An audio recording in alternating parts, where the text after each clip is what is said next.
성령님, 성령의 권능 어떻게 받을 것인가 관련해서 말씀을 보고 있습니다. 우리가 이제 영혼을 교회로 초청하고 저들을 교회로 초청하는 것은 교회로 초청하는 게 목적이 아니고 영혼을 구원하는 게 목적입니다. 그러니까 영혼을 구원하기 위한 방안들을 우리는 이제 계속해서 익혀가도록 해야 합니다. 참 오늘 귀한 분들이 초청을 받아서 오셨고 우린 저분들을 위해 계속 기도하면서 저분들이 예수님을 만나기까지 우리는 절대로 낙심하지 말고 또 절대로 또 포기하지 말고 계속 복음을 전하고 할 수 있는 대로 예수님께로 이끌도록 그렇게 해야 하겠습니다. 자, 그런데 우리가 사람을 교회로 열심을 내어서 이끌어 올 수 있습니다.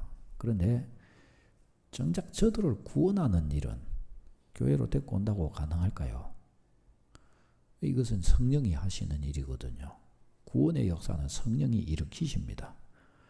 그래서 오늘 이 본문도 우리에게 말씀을 합니다. 성령이 임하시면 너희가 권능을 받고 권능을 취하고 그리고 어떻게 해요? 정인이 되라 하는 거예요. 정인이 되라.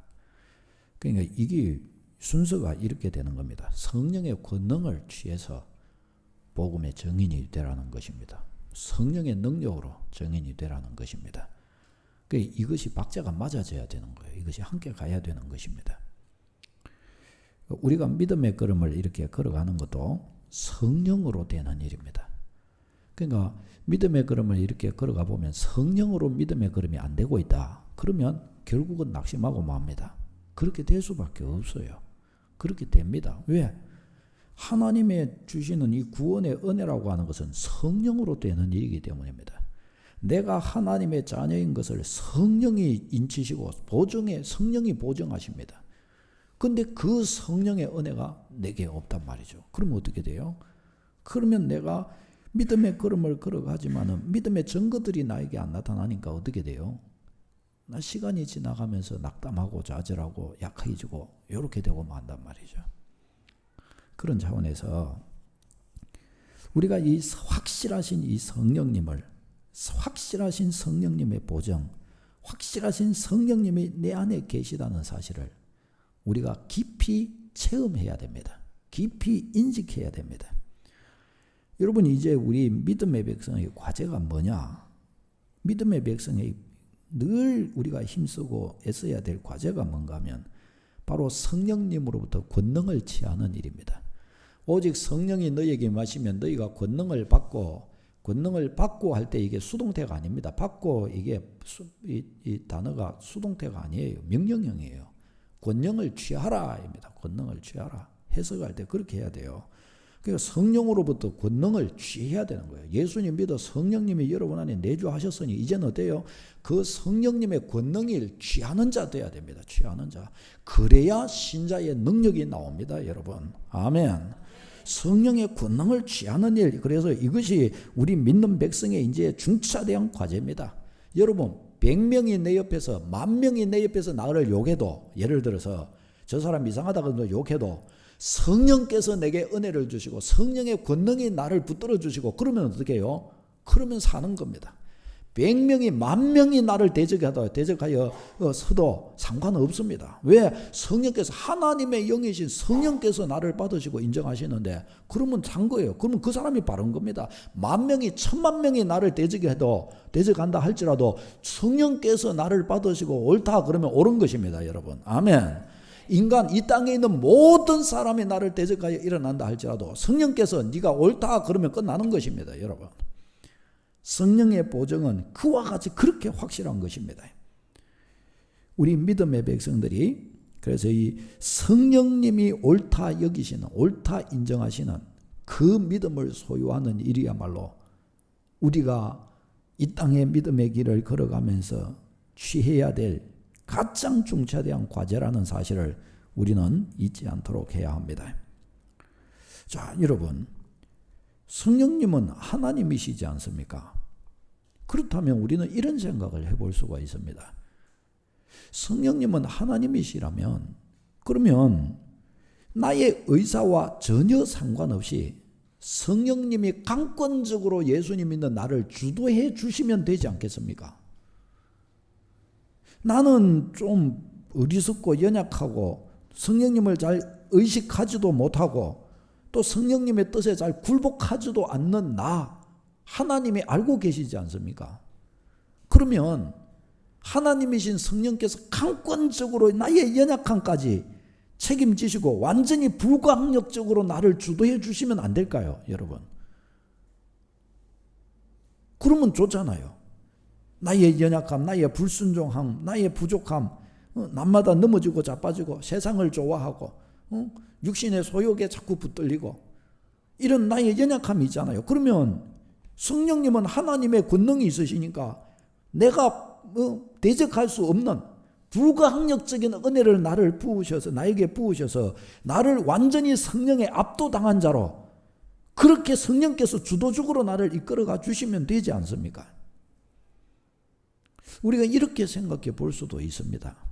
자, 그런데 성경이 알려주는 것과 우리가 믿음 생활을 이렇게 가만히 해보면 그렇게 안 되고 있습니다. 성경도 그렇게 말씀하시지를 않습니다. 강권적으로 불가항력적으로 성령께서 나를 주도해 주시면 좋겠는데 그렇게 안 하신다고 성경은 가르쳐 주십니다. 왜 그러냐? 우리가 인격적인 존재고 하나님도 인격적인 존재이시기 때문입니다. 그러니까 성령님도 그러니 인격적인 분이십니다. 그런 거로 성령님이 우리 안에서 내주하실 때 우리 안에서 또한 일하실 때 똑불장군처럼 불가항적으로 막 우리를 밀어붙여서 그냥 일하시지 않으십니다. 우리의 마음의 허락을 받고 일하십니다. 성령께서 우리 안에 내주하실 때도 나의 의지와 아무 상관없이 내주하여 주시던가요? 아니에요. 예수님 안 믿으면 의지적으로 내가 예수님을 모시지 않으면 성령님 안 들어오십니다, 여러분. 그렇죠? 왜 그래요? 성령님은 우리 마음의 주인인 나의 인격적인 허락을 받고 내 안에 들어오시는 거예요. 내가 마음의 문을 열고 성령님을 받아들일 때 성령님은 내 안에 들어와 주십니다. 절대로 안 믿으려고 그러는데 들어오시는 거 봤습니까, 여러분? 성경이 그렇다고 하는가요? 아니에요. 회개하고 믿으라 성령을 선물로 받으리니 그럽니다. 성령을 선물로 받으리니 그러면 그때 회개해라 그럽니까? 아닙니다. 회개하고 믿으라 그러면 성령을 선물로 받으리라 그러셨습니다. 우리가 회개하고 예수 그리스도를 마음의 문을 열고 모실 드릴 때 성령님은 그때서 들어와 주시는 거예요. 왜 그럴까요? 왜요? 인격이시기 때문입니다. 그분은 인격적으로 역사하는 분이시기 때문에 그렇습니다. 그러니까 우리가 마음으로 성령님께 굴복하고 기꺼이 우리가 성령님께 우리 자신을 맡겨드려야 성령님이 우리 안에서 역사해 주시는 것입니다.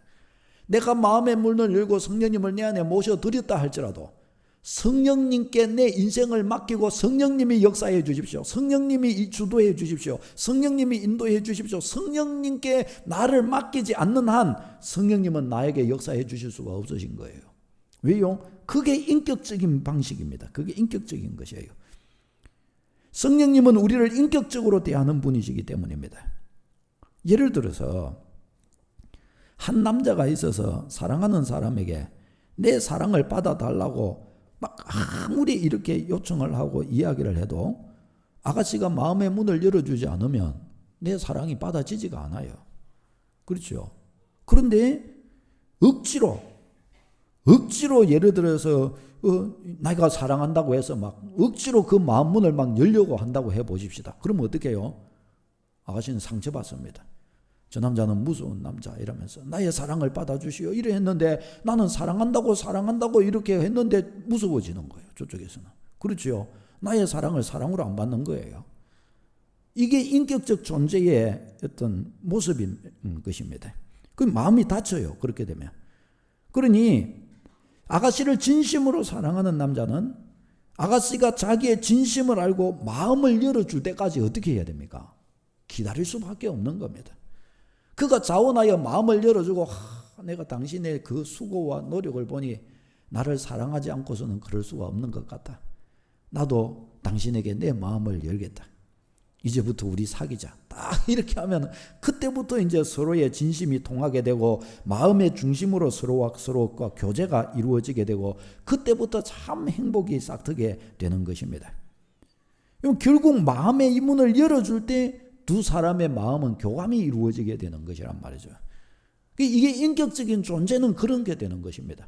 만일에 제가 인격적인 존재가 아니라 제가 예를 들어 물컵 같은 이런 어떤 사물하고 제가 교제를 한다고 해보십시다. 저만 마음의 문을 열면 됩니다. 저만 이 물컵을 진심으로 사랑하면 됩니다. 이 물컵이 저를 사랑하냐 아니냐 고려할 필요가 없습니다. 왜요? 생각이 없기 때문입니다. 이것은 죽었기 때문입니다. 저만 그러면 된단 말이죠. 그러나 인격적인 존재가 되는 그렇게 할 수가 없는 것입니다. 상대방도 고려해야 되는 거예요. 상대방도. 성령께서 그래서 우리와 교제하실 때에는 성령께서 우리와 교제하는 방식은 이런 것입니다. 우리가 마음을 열어 성령 그분께 우리가 의탁하지 않는 한 성령님 그분은 우리에게 역사하시지 않으신다는 것입니다. 성령님은 강제적으로 우리 마음을 비집고 들어오지 않으십니다. 우리가 마음을 열어 인격적으로 우리가 우리 자신을 내어 맡길 때 성령님은 기꺼이 우리에게 주인이 되어 주셔서 우리를 다스려 주실 것입니다. 아멘. 여러분 이렇게 되어야 합니다. 기꺼이 나의 성령님께 기꺼이 내 인생을 이끌어 예수 그리스도의 길을 가게 하시고 기꺼이 나를 이끌어 하늘의 영광에 도착하게 하시고 기꺼이 나를 이끌어 내 영혼의 복과 현세와 내세의 복의 자리로 나를 이끌어 주실 바로 그 성령님께 내 인생을 맡기기 시작한다면 성령님은 기꺼이 내게 오셔서 내 영혼의 주인이 되셔서 나를 다스려 주실 것이란 말이죠. 사랑하는 여러분, 그런 거로 우리가 내주하시는 성령님의 권능을 취하기 위해서는 성령님 그분을 향한 우리의 노력이 필요합니다. 사랑하는 남자가 사랑하는 여인의 마음을 얻기 위해서 열심히 노력하듯이 나의 사랑하는 주님께 나의 사랑하는 성령께 내가 그분의 마음에 부합하도록 나의 모든 진실이 그분께 도착하도록 해야 된다 그 말입니다. 여러분 아멘. 우리 믿음 생활은 그런 식으로 이루어져야 됩니다. 그런 방향으로 이루어지지 않으면 주님이 기뻐하시지 않습니다. 여러분 주님이 기뻐하시지 않으면 내가 아무리 애쓴들 주님이 그것을 기쁘게 받아주자고 너 그건 믿음이 아닌데 너 그건 나는 믿음이라 내가 믿음이에요. 나는 믿음으로 하는 거예요. 그런데 주님이 너 그건 믿음 아닌데 내가 보니까 그건 믿음이 아닌데 나 그거 못 받아주겠는데 그러면 어떻게 해요? 그러면 믿음 아닌 거예요. 그게 그렇잖아요. 내가 아무리 사랑하는 사람한테 사랑해 하면서 나의 사랑을 받아줘 이러면서 막 아무리 가서 그런다 해도 저쪽에서 사랑이 아니라 위협을 받으면 어떻게 위협감을 받으면 그건 사랑이 아니고 위협을 받는 거죠. 위협을. 그렇죠. 그렇게 되는 것이란 말이죠.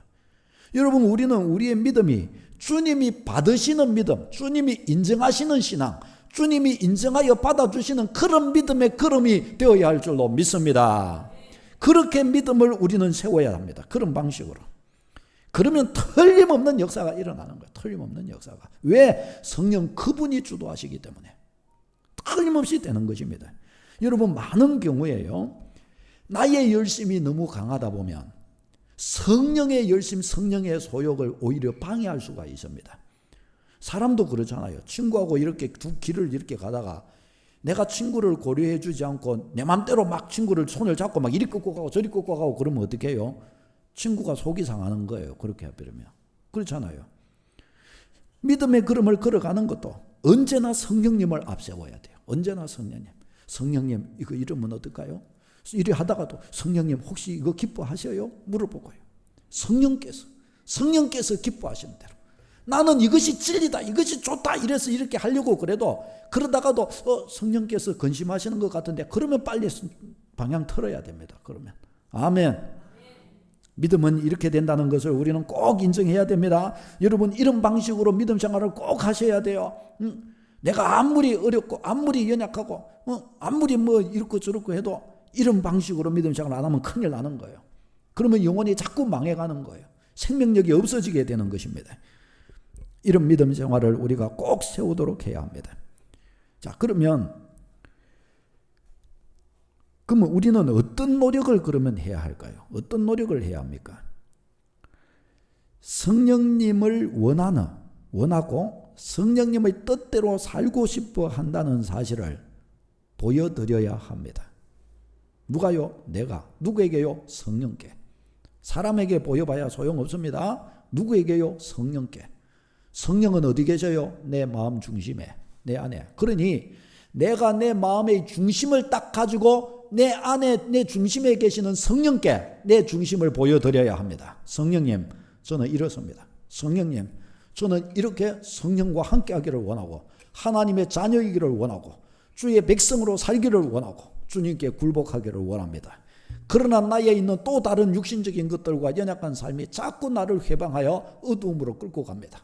이런 것들 앞에서 내가 꺾이지 않도록 도와주시고 모진 믿음의 나의 중심의 믿음의 싸움을 싸우며 성령님을 향한 나의 고백과 나의 사랑과 이것을 보여드리도록 해야 합니다. 이것을 나타내도록 해야 합니다. 이런 나의 노력이 필요합니다. 그때 성령께서는 이와 같은 나의 중심을 보시면서 나를 향하여 그 마음을 여시고 나의 믿음, 비로소 나의 그 믿음의 진실성을 받아주기 시작하시는 거예요. 네가 나를 사랑하는구나. 네가 연약하나 그러나 나를 사랑하는구나. 요한복음 21장에 보십시오. 베드로가 예수님을 3번 부인하고 저 갈릴리 바다에 고기 잡으러 갔을 때 부활하신 예수님께서 갈릴리 바다에 예수님이 저 제자들을 만나러 오셨잖아요. 그때 베드로와 고기 잡는 어부들이 다른 제자들이 딱 보니까 예수님이 저 무태에 계신 거예요. 그래서 다른 제자들이 저 예수님이다 그러자 베드로가 어떻게 해요? 바로 바다에 뛰어들어서 예수님께로 가는 거예요. 그러자 예수님께서 고기를 벌써 굽어놓고 떡도 굽어놓고 다 기다리고 계시는 거예요. 그래서 베드로가 예수님 곁에 기웃거리니까 왜? 예수님을 3번 부인한 베드로니까요. 예수님이 베드로에게 뭐라고 물으십니까? 베드로야 네가 나를 사랑하느냐? 베드로가 예 주님 그러하이다. 내가 주를 사랑하는 줄 주께서 아시나이다. 기가 막힌 말이에요. 기가 막힌 말.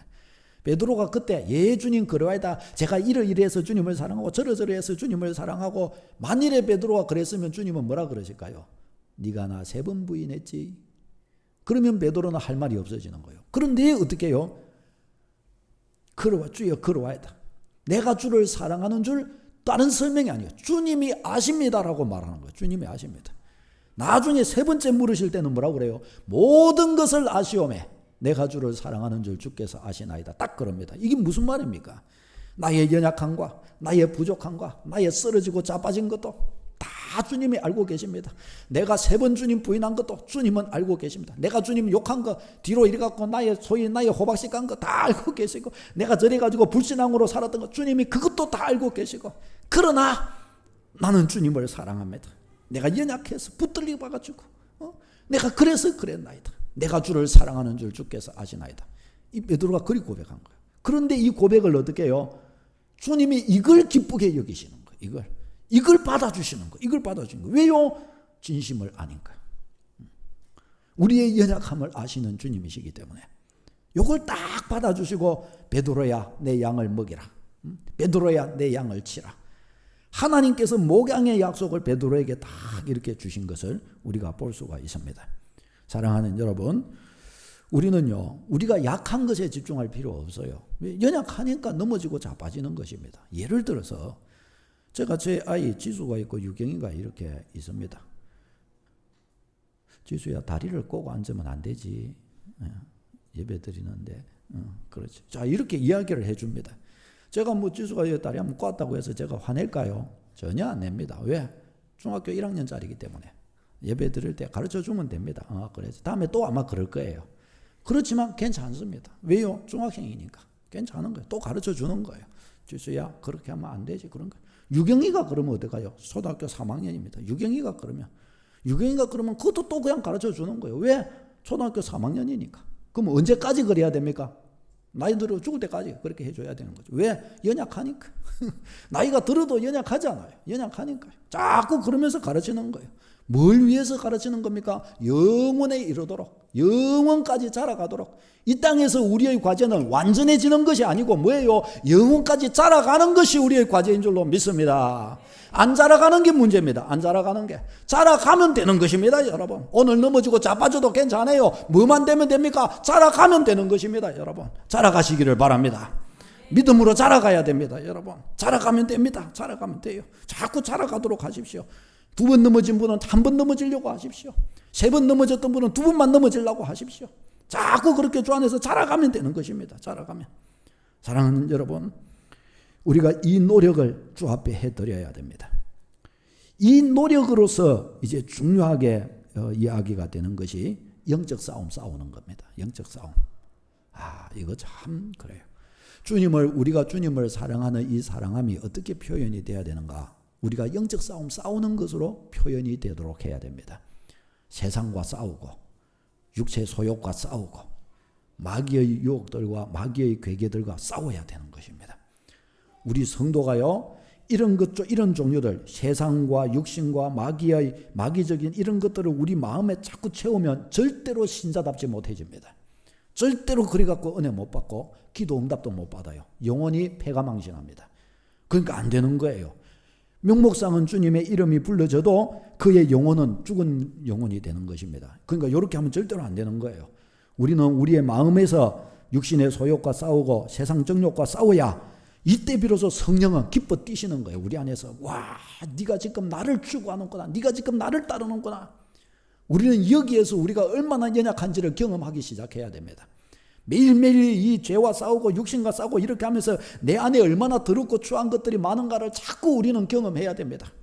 넘어지면 또 싸우고 넘어지면 또 싸우고 넘어지면 회개하고 또 싸우고 그러면 됩니다. 여러분 뭐 너무 고민할 필요 없고 아이고 또 넘어졌네 나 같은 건 죽어야 되면 너무 그럴 필요 없습니다. 회개하고 또 싸우고 회개하고 또 싸우고 이전에는 5번 넘어졌으면 이제 4번 넘어지려고 하고 그러면 되는 것입니다. 여러분 자꾸 주 안에서 이 싸우면서 승리해 가면 되는 것입니다. 여러분 우리 안에 이 죄의 소욕들이 득시하지 못하도록 꺾어내는 일은 누가 해야 돼요? 우리가 해야 됩니다. 나 자신이 해야 됩니다.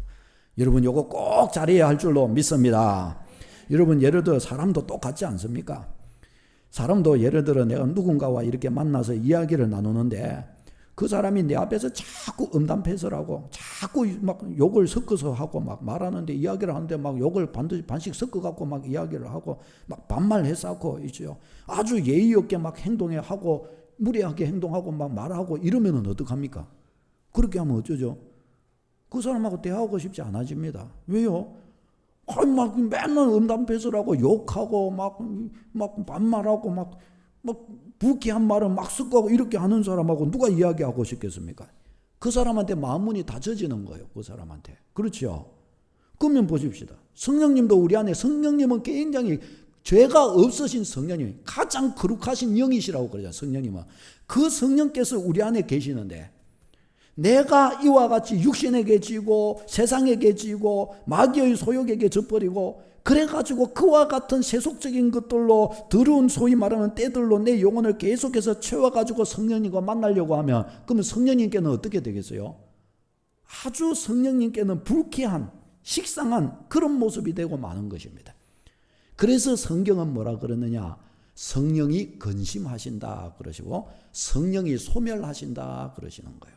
성령이 위축되시는 거예요. 내 안에서. 성령님은 능력이 없으신 분이 아니시지만 내가 그와 같이 성령님께 불쾌하게 하니까 성령님이 마치 사람이 사람에게 굉장히 불쾌해져 가지고 마음이 다치듯이 성령님이 우리에게 마음이 닫혀지게 되는 거예요. 그러니까 어떻게 돼요? 성령님이 활동을 안 하시게 되는 거예요. 내 안에서.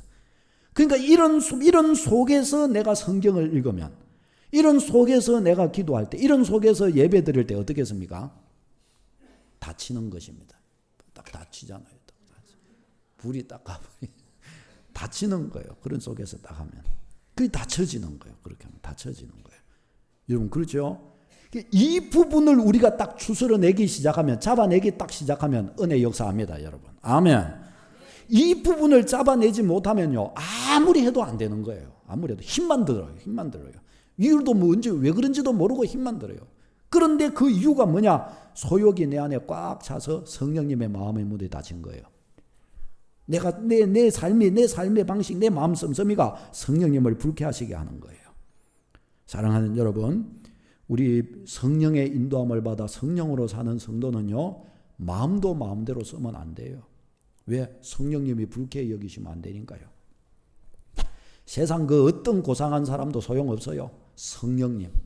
성령님과 동행하고 성령님이 기뻐하실 마음 씀씀이, 성령님이 함께 해주시고 성령님이 내 마음을 북돋아주고 붙들어 주시는 자의 마음 씀씀이, 이것이 우리 성도의 마음이어야 할 줄로 믿습니다. 모든 은혜를 다 받습니다, 여러분. 모든 하나님의 복이 다 임합니다, 여러분. 그런 속에서 성경 읽으면 은혜가 팍팍 생깁니다, 여러분. 그런 속에서 기도하기 시작하면 하늘의 은혜가 막 부어집니다, 여러분. 아멘. 하나님이 안 부어주실 수가 없으셔요. 왜? 성령이 기뻐 뛰노시는데, 내 안에서요. 내 안에서 성령이 기뻐 춤추시는데요. 여러분, 마리아가 이 세례 요한의 어머니 엘리사벳을 만나러 갔을 때 어떻습니까? 성령께 순종하여 과연 그런가 하여 엘리사벳을 만나러 마리아가 갔잖아요. 그러니까 어떻게 해요? 그의 뱃속에서 이 엘리사벳의 그 아이의 뱃속의 태에서 아기가 기뻐 뛰논다고, 내 주를 배우니 내 안에서 아기가 뛰논다고 막 그렇게 고백을 하잖아요. 성령이 우리 안에서 기뻐 뛰노시는 거예요. 기뻐. 그러니 막 성령이 차고 넘치는 거죠. 그럼 어떻게 해요? 내 영혼 완전히 뼈떠는 것입니다, 여러분. 영혼의 행복이 찾아오는 거예요. 영혼의 감격이 찾아오는 거예요. 영혼의 안식이 찾아오는 거예요. 영적인 충만이 임하는 것입니다, 여러분. 아멘. 예, 사랑하는 여러분, 우리는 우리의 영혼을 이런 방식으로 우리의 영혼을 추스려야 합니다. 성령님을 불편하게 해드려서는 안 됩니다. 여러분, 그런 경험을 우리가 자꾸 하고 계속해서 그렇게 하면요, 결국에는 우리 영의 문이 닫히기 시작하는 거예요. 영의 문이 한번 영의 빗장이 닫히기 시작하면요, 이거 여는데 얼마나 힘든지 몰라요. 이거 여는 것이. 그러니 우리 영의 문이 닫히지 않도록 조금 닫힌 거 있으면 닫힌 거 빨리 열어 제쳐야 되고, 꽉 닫힌 거 있으면 어떻게 해서든지 기도하고 기도받고 이렇게 해서 어떻게 해서든지 녹선 이 빗장 열어 제쳐야 합니다. 왜? 그래야 응답이 오는 거예요. 그래야 능력도 임하고 성령의 감동이 임하고 그래야 예배도 잘 드릴 수 있는 것입니다. 이렇게 딱 닫혀 있는 상태에서 예배를 드리려고 하면요, 죽을 맛입니다. 예배 드리는 10분이요 1시간 막 2시간 갖고요 아주 그냥 힘들어요. 기도하는 시간, 기도한다 그러면 막 힘들어 죽겠. 아이고, 그 힘든 기도를 언제 다 하냐. 막 죽었으면 죽었지 기도는 못 하겠는 거예요. 성경 읽는다, 죽었으면 죽었지 성경 도저히 못 읽는 거예요. 왜? 너무너무 힘들기 때문에, 영적인 일이기 때문에 안 되는 것입니다. 예배의 현장에 있는 것 자체가 너무너무 힘든 거예요. 그게 안 되는 거예요. 안 되는 거예요. 사랑하는 여러분, 지금 나의 이 걸음이 성령을 근심케 한다. 예배가 힘들고 찬송이 힘들고 기도가 힘들어지는 거예요. 성도의 모임이 힘들어지는 거예요. 그러니 그런 속에서 믿음이 안 생기게 되는 것이죠. 사랑하는 여러분, 그러니 우리가 열심히 우리의 중심으로 성령님을 향하여 우리가 열심히 노력하십시다. 성령님을 혹 불편하게 해드리시는 것이 있는지 우리 삶을 열심히 살펴서 그런 것들을 쪼개내십시다. 그런 것들을 물리치십시다. 이런 것들을 자꾸 이런 것들과 싸워내야 됩니다. 자꾸 이런 것들을 무너뜨려야 됩니다. 꺾어내야 됩니다. 안 되면 주님께 부르짖어야 됩니다. 주님 꺾어 주시옵소서. 주님 꺾어 주시옵소서 하면서요, 새벽에 기도하고 안 되면 또 금식하고, 금식은요 묶인 것을 완전히 꺾습니다, 여러분. 아멘. 금식도 그래서 해야 돼요. 금식의 능력을 발휘해야 됩니다. 그런 속에서 병든 영혼이 치유되고요, 그런 속에서 육신이 치유되는 역사도 일어나고요, 그런 속에서 응답의 역사가 팍팍 나타나기 시작하고요, 그런 속에서 하늘의 신령한 것들이 나에게 자꾸 임하여 나를 영광스럽도록 만들어주는 것입니다. 여러분, 이 축복 계속 누리시기를 바랍니다. 이 은혜 얻도록 하다가 실패하고 하다가 넘어졌으면 괜찮아요. 다시 일어나면 됩니다. 다시 일어나서 또다시 시작하고, 성경 3일 읽다가 그만 포기했습니까? 그러면 다시 또 시작하십시오. 다시 시작. 기도하다가 포기하셨습니까? 다시 기도 제목을 가지고 다시 기도하기를 시작하고, 기도 모임에 임하다가 수요 기도회, 수요 예배 하다가 포기하신 것 있습니까? 다시 시작하세요. 다시 시작해서 영의 문을 열어가시고, 다시 시작해서 성령님과의 화목이 이루어져 가고 성령의 권능을 충만히 취하여 승리하는 여러분 다 되시기를 바랍니다. 기도하겠습니다.